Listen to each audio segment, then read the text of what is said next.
The county, city, and state all putting federal money left over from the COVID-19 pandemic towards Lewes workforce housing.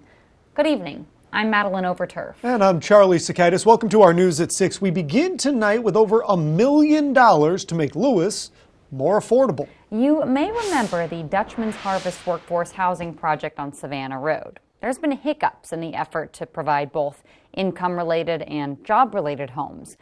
But now $1.2 million is going to help make that happen. Coast TV News reporter Brandon Ferguson joins us live in Lewes now. And Brandon, you're at the site of Dutchman's Harvest.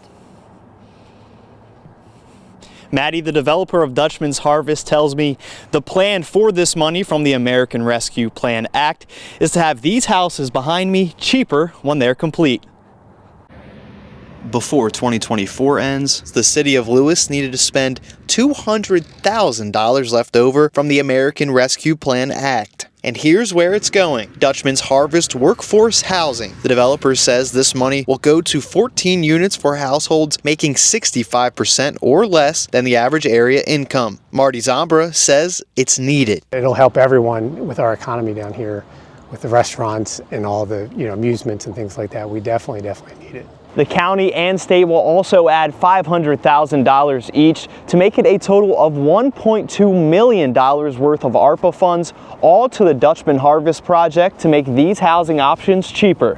For people who make 65% or less than the average income, new prices would be available. One-bedroom houses to $100,000, two-bedroom houses at $250,000, and three bedrooms at $300,000.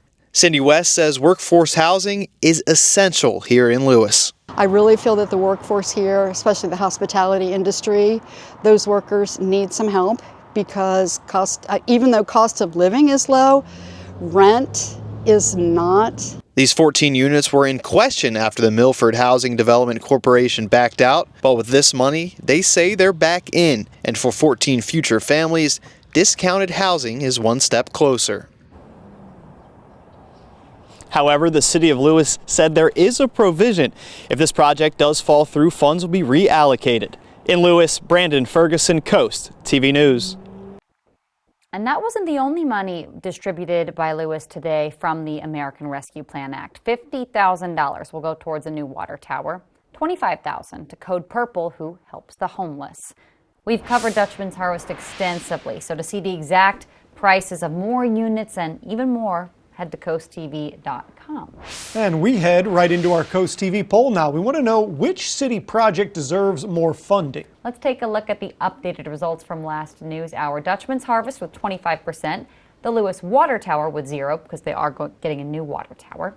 Code Purple, we just mentioned there, 50%, and other is 25%. If you haven't voted yet, you can still do that. Go to coasttv.com or use the Coast TV mobile app, and we are going to show updated results on that tonight on Coast TV News at 11.